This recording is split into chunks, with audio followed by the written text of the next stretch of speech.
अस्सलाम वालेकुम नाज़रीन, मैं सर मेज़बान सफ़र शराज। इस टाइम नाज़रीन भी चकसवारी बाजार को एहतजाज दसी दिया।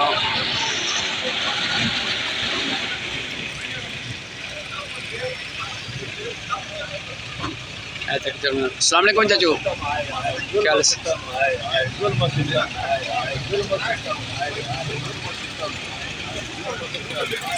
जी? अस्सलाम वालेकुम चाचू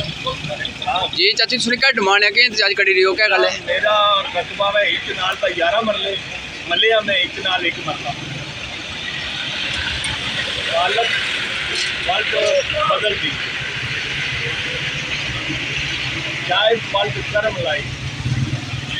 तासब मास्टर वर्ल्ड जमान अली महमूद वर्ल्ड नेक अली बाबा नेक अल्लाह आलम मनीर वर्ल्ड बलदार अली शबीर नेक बलदार अली ये जनाब ने माड़े को स्टे लवाया। खसरा नंबर है 3692 के खसरा नंबर रस्ता है 7 मरले माड़ा जोड़ा नई आबादी करना लगे 3692 पर माड़ा मकान बनया स्टे है जो 3637 पर है माड़े मकाना पर भी स्टे को माड़ा मकान बनया। खसरा नंबर है 3692 खसरा नंबर 3692 जिसने माड़ा मकान बनया स्टे है 3637 माड़ा उसने कोई तल्लक नहीं। मैं हाई कोर्ट तक गए सुप्रीम कोर्ट तक गए 2021 ने 6वें महीने की 14 तारीख बहस हुई 20 तारीख की फैसला दिया सुप्रीम कोर्ट। मैं फिर भी केस लगा रहा बहरहाल इन्ना मतलब है माड़ी जान नहीं छोड़ने पुलिस की मिली तो माड़ी नहीं मिस्त्री कम नहीं करान देने मिस्त्री ने घर लगे जाने माड़ा मकान जनाब नहीं क्या मतलब है कर देने इन्होंने तलक नहीं रस्ता जाती माड़ा अपना है जोड़ा नहीं आबादी करना वो 7 मरले रस्ता माड़ा है तो फिर भी इन्होंने मतलब है तलक इन्हें मतलब 6 बंद जिन्हें माड़े पर केस किए इन्हें 6 बंद कोई माड़े नाल बाड़ी जमीन कोई जोड़ ही नहीं लगता कोई तलक रस्ते ने मामला ने रस्ता जनाब क्लीयर है उसको अपना जोड़ा रस्ता है 5 फुट जोड़े महमूद और शबीर मनीर दालत तासब अपने महल्ले का रस्ता जाना 6 किलो खाली 6 फुट माड़े को स्टार्ट होना 30 फुट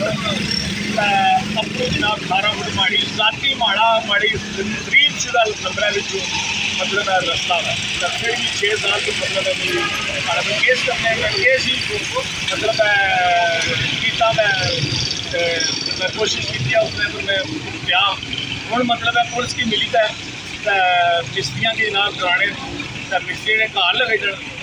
मिस्त्री की माड़ा काम भी नहीं कर देने मैं 6 साल को बिला वजह मतलब है माड़ा दुनिया ना कोई मुनसफ दुनिया नहीं कोई मुनसफ कोई महकमा माल आने का माड़ा कसूर कटा एक नाल 11 मरले माड़ा रकबा मलिया में एक नाल एक मरना है 10 मरले अगे ही कोई जनाब जरा उसने विचू ही करना चाहना इंतजामिया को दुनिया ना कोई मुनसफ अच्छा मौका तक है अपने अल्लाह याद नाज़र हुई गए जी अपने अल्लाह याद नाज़र हुई क्या फैसला नाज़र क्या होता सामने वाजा माड़ा रकबा एक नाल 11 मरले है मलिया में एक नाल एक मरला पैनामा डिस्ट्री माड़े कोल है फिर रिपोर्ट है हमारे को रिपोर्ट नाज़रीन तक इस टाइम चकसवारी बाजार जुल्म सिस्टम बंद करो एहतजाजी बीजेपी इंसाफ दो अलताफ साहब वो ये रिपोर्ट दे गया नाल रिपोर्ट है तहसीलदार की कि जनाब का नक्शा भी बने नक्शा भी आया इसमें मतलब है कोई माड़े मकाना में स्टे नहीं ना मैं कोई तजावज़ की है माड़ा अपना रकबा ही अगर एक नाल 11 मरले है मलिया में एक नाल एक मरला 10 मरले अगे ही घट है ग्रां वाले जनाब 6 बंदे जिन्हें माड़े पर केस चलो इंशाल्लाह इंतजामिया तक मैसेज लाजिब सुप्रीम कोर्ट तक मतलब है उन्होंने मतलब है कामयाबी नहीं लगी उन्होंने हम बिला वजह भी तंग करने इंतजामिया ना कोई बंदा इस हल्का नंबर 2 ना कोई मुनसफ पास करीदा जेडे मतलब बनने ने असैम्बली मैंबर वास्ते कागज़ जोड़े लोग जमा कराए जिसने सबर मतलब है जोड़ा बनाई रहा चौधरी सबर शराज जोड़ा ना बनाई रहा ये भी इस्लामी इलेक्शन लड़िया ये भी जनाब मौके पर दिल्ली तक है माड़ा कोई कसूर है